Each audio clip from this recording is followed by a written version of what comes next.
Betty was born in 1918 in the small Belarus town of Lapel, a suburb of Minsk.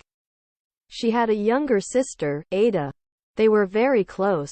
Her father, Abraham, was a very successful businessman. In 1921, when the Soviet government declared NEP, new economic politics, that allowed private trade, hoping to fix the country's ruined economy, Abraham opened a trading business. He was born to be a businessman. He hired employees, made connections, and expanded the business very quickly. It was booming. He bought a beautiful house in the convenient and prestigious center of the town.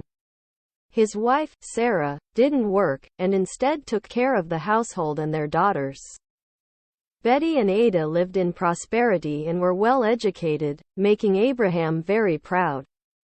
In 1927, the government put an end to NEP.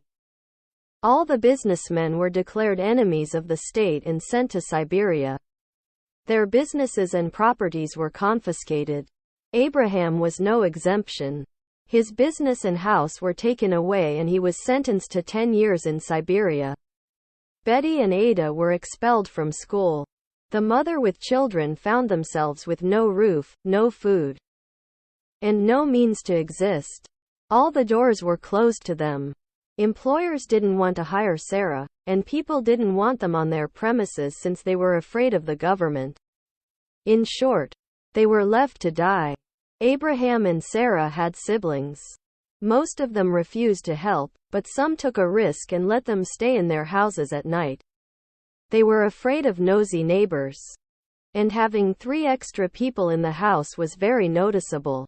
Also, nobody wanted to have unattended children around, so they let Sarah stay with one child. Usually, 9-year-old Betty slept apart from her mother and younger sister because she was older. Sometimes, when she didn't have a place to sleep, she would hide in the basements of some houses that were accidentally left open. The girls were not allowed to go to school, and instead went to the library. They loved to read. The library was the only place where they felt warm, protected, and wanted. The librarian knew the girls from the time their father was one of the richest men in town. And the sisters spent many hours in the library, studying and reading. The librarian loved them. She didn't have orders from the government to refuse enemies of the state. Somehow, the government overlooked the fact that enemies of the state could be book lovers and could find shelter in the public library. The librarian let the girls stay in the library for as long as they wanted, and the library was often the only place where they could stay overnight. The girls hid under a table at closing time. The librarian pretended that she didn't notice and locked the library for the night. The girls had a good night's sleep on a warm library bench. As time went by, the situation didn't improve. Sarah and her daughters were at their relatives' mercy. They were desperate. Sarah telephoned her sister, Ricky, in Kharkiv, and soon sent Betty there. Betty didn't have money for a train ticket, so she traveled in a boxcar. It was a cold night. Betty was sitting on the floor, trying to get some sleep. She didn't feel well. She closed her eyes, dreaming about her aunt, who was so kind-hearted and lovely. She always thought about her. She was the best aunt ever. Betty remembered the time when Ricky visited them. Mom set a beautiful table with a delicious meal. It was so cozy and warm in their family room. Dad joked a lot and Ricky laughed hard. What a beautiful time it was. Betty fell into a heavy cold sleep, resting her head on the wooden floor of the moving train. The train arrived to Kharkiv the following night.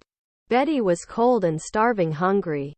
She appeared at her aunt's apartment and almost fainted when the front door opened. "What do you want?" Aunt Ricky asked, looking at the girl. "Aunt Ricky, it's me, Betty. My mom sent me here to live with you for a couple of days." "Oh my God. I didn't expect you so soon," she said rudely. Betty didn't know what to say. "I have no other place to go," she muttered. "I can't believe it. Come in. Don't stay here." God forbid the neighbors see you. Betty entered. There was a bed right next to the front door that took a lot of corridor space, almost blocking the way inside the apartment. Ricky closed the door and went to a room, leaving Betty alone in the corridor. Is my house an orphanage? Ricky's yelp sounded from the room. I'm sorry. Sorry? What should I do with your sorry? She left the room with a blanket. You are going to sleep here. She pointed to the bed in the corridor. This is Maya's bed. Maya was an orphan cousin who never knew her parents. Her father abandoned her mother when she was pregnant with Maya. Her mother died of cancer a few months after delivering the baby. Maya was passed from one relative to another, but was never wanted anywhere. Aunt Ricky took care of her the most. This is the only place I have. I sent Maya to an orphanage. I can't take care of her anymore. She took so much from her father. She is a troubled girl. She is stealing everything she sees, especially food. She is a liar too. I hoped that I could have peace and quiet at last. But no, now you. I hope you don't steal and don't lie. Oh, no, of course not. Yeah. She told me the same thing. Ricky said rudely. Okay, this is your bed now. I hope she won't come back from the orphanage tonight. Sometimes she does. If she does, you'll sleep with her on the same bed. I don't have any other place. Sure. Thank you so much. Yeah. I'll let you stay, but you have to find some other place to live. You can't stay here for too long. Do you understand? Yes. Thank you so much. Ricky came closer to the girl. When was the last time you ate? The day before yesterday. Why didn't you say so? Do I have to ask you everything? I don't. Betty stuttered. Come over here. I can't believe it. She sent me a girl and didn't even give her food. Who is sending a child like this? She pulled Betty by her hand to the kitchen. Why is your hand so hot? I don't know. Ricky placed her palm on Betty's head. Oh my God. You have a fever. You're sick. Oh, no. I'm okay. Really. Don't worry about me. I can't believe it. Why do I need all this? Huh? She opened a closet and took out a box with medications. Take this pill. You should be fine. Why do I need all this? I'm sorry. Eat, and go to bed. I want you to be fine by tomorrow. Understood? Yes. Thank you so much. Finally, Ricky closed the door to her bedroom, and Betty found herself in complete silence, which felt rather strange in this talkative and always yelling woman's apartment. Betty was confused, but soon learned that, even though Ricky spoke in a very rude manner, she did all she could to help. It was so comfortable to rest on a real bed after spending so many nights in the train station and cold basements. The medicine took effect soon, and Betty fell into a pleasant dream. She was lying in a bed with her sister Ada, hugging her tight. It was so long ago when they slept together, and it felt good. Ada smells so different now. She never smelled this bad. When was the last time she took a bath? It doesn't matter. It's so good to have her in my arms. Why is she so bony? What is happening to her? My God, is she sick? Betty forced herself to wake up. She opened her eyes and saw a little girl sleeping right next to her.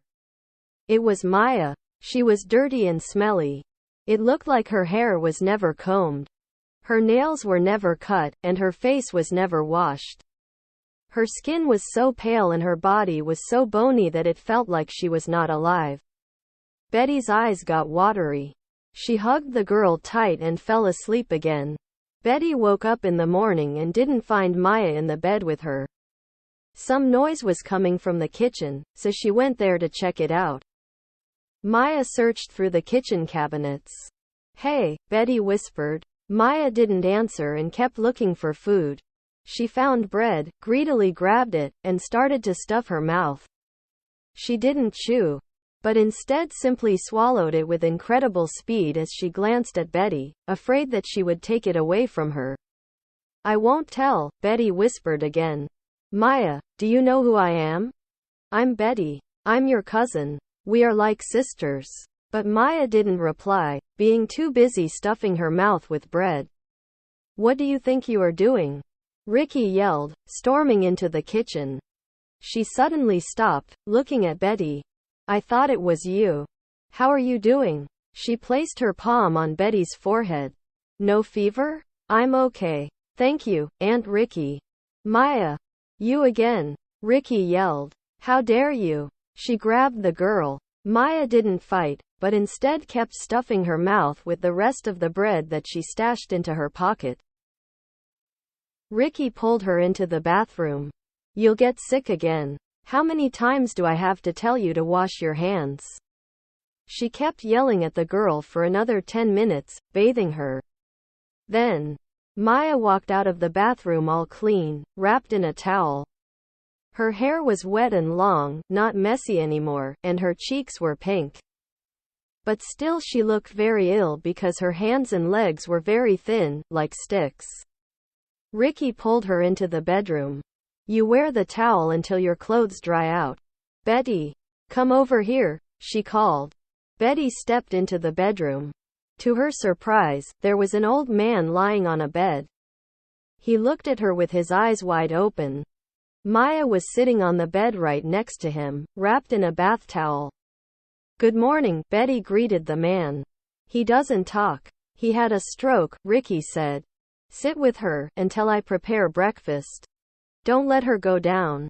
The floor is cold. When she left the room, Betty sat next to Maya, hugging her as the old man looked at them, not blinking. Ricky called them later for breakfast.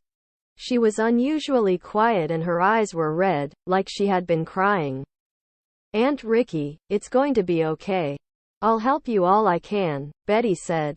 Yeah, she nodded. Sit, you two. Eat. Then, she suddenly spoke quietly as if trying to apologize. These orphanages don't feed children. Nobody takes care of them. At first, everybody took her for some time, but then everything collapsed. And nobody wanted her. Everybody complains that they don't have money, that have too many problems of their own. What should I do? My husband got sick. I called the ambulance. I thought he was dying. They asked me his age. I was so stupid, so I told them the truth that he's 50. A teardrop hung on her eyelashes. They came 3 hours late. If they had come earlier, he would be better. They came, took him to the hospital, and in a couple of hours, released him, saying that there was nothing they could do.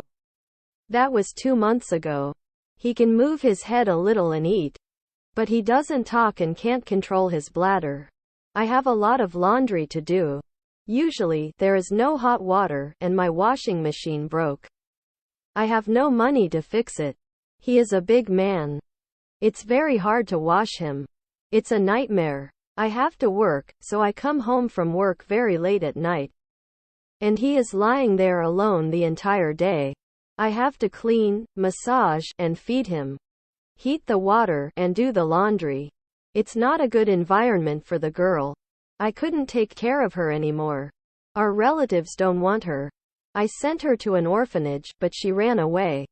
Since she didn't have the key to the apartment and didn't want to wake me up, she spent the entire night at the door outside.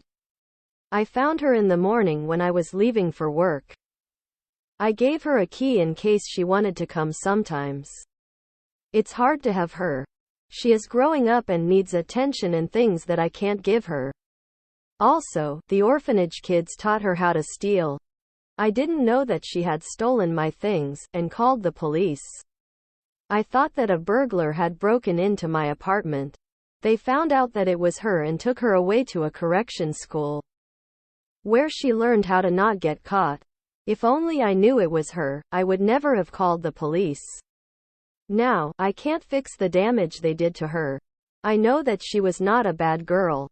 But I'm the only one who knows that. We were good while Greg was okay. But now I can't afford to have a family of 3, and now 4 with you. I'll work. I promise, Betty said. You better, girl. Or we will all starve to death. Don't you ever tell anybody about your parents. You won't find a job and won't be able to rent a room if they know about your parents. Tell them that they are dead. Do you understand? Yes, I do.